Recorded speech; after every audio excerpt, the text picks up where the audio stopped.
Now, the first thing we need to do right off the bat is we need to cover the female menstrual cycle so that you can understand what your cycle was like when you were young and what your cycle is like as you're approaching menopause, the perimenopausal period, and then what happens after this. And so I'm going to go through this in detail. You may want to take notes here.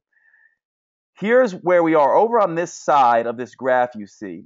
Right here would be considered the first day of menses. So this bottom part here where you see my cursor, this is the uterine lining across the month, okay? And what happens is if menses starts here, what happens is the uterine lining sheds, right? So you can see it sort of shedding here. And then the uterine lining slowly builds back up under the influence of estrogen, E2, right here. So notice how estrogen is relatively low during menses, right? Because it falls off. So is progesterone. But then over the course of the first 2 weeks, it slowly rises. And this it corresponds to this rise in the uterine lining, okay? Now, one thing to understand here, what's happening is that estrogen is high and progesterone is relatively low in this first 2 weeks of the cycle. Ironically, in a young woman, before ovulation, progesterone levels are about the same as they are in a man. Isn't that interesting? So progesterone is relatively low and estrogen is high, and this estrogen-progesterone ratio is important. Now, you might say, Jade, where is this estrogen coming from?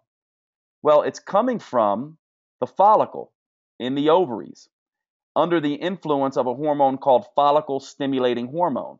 So after menses, you start to shed the uterine lining, and the next follicle in the ovary starts to develop.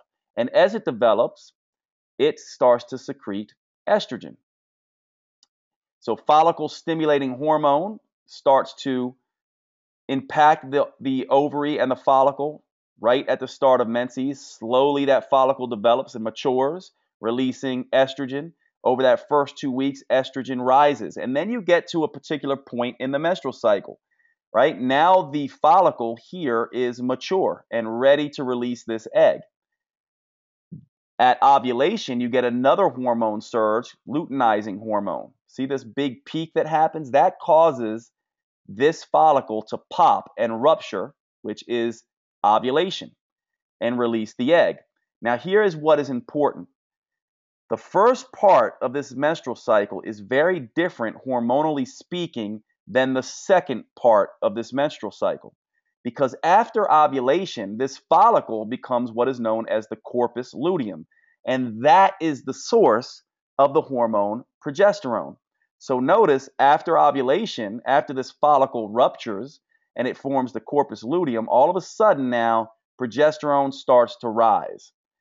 And notice how in the first part of the cycle, estrogen is higher than progesterone. But in the second part of the cycle, progesterone is actually higher than estrogen. And notice how that impacts the uterine lining. Now, this is all designed, right, to hopefully result in a pregnancy as far as your body's and your survival, the human species survival, is concerned. Now, if this egg does not get fertilized, the corpus luteum degrades, estrogen and progesterone both fall off, and you get the cycle starting all over again, right? So this is the normal female cycle.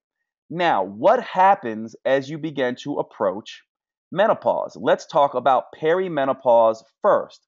In the perimenopausal period, what happens is the follicles that are left and the eggs that are left are not the best follicles, or maybe there's less of them, or they are unable to mature at the same rate.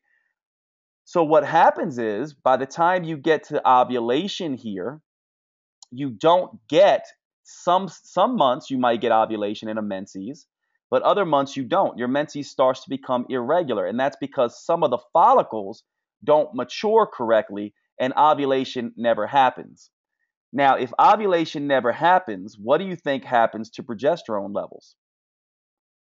Well, remember, ovulation is necessary to form the corpus luteum and the secretion of progesterone.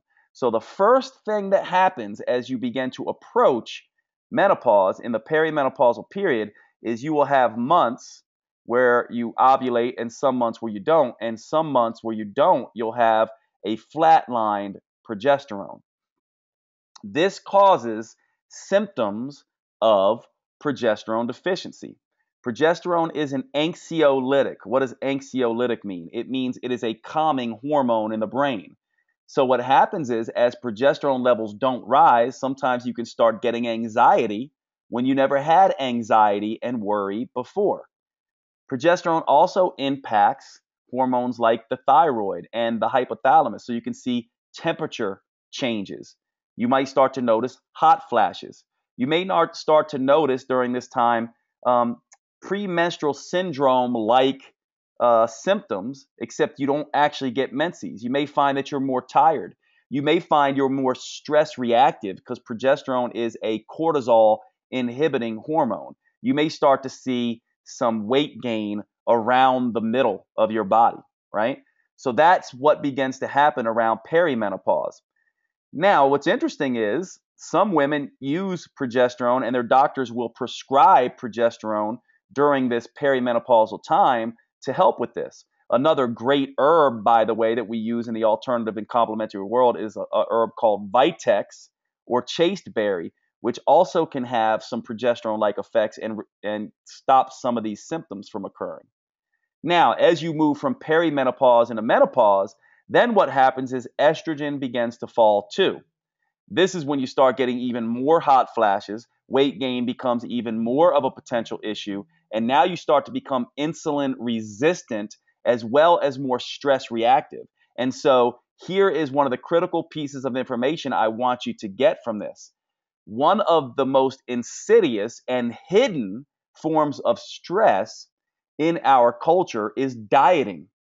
Let me say that again. One of the most insidious and hidden forms of stress in our culture is dieting, the idea of eating less and exercising more. And so here is the first key point I want you all to write down.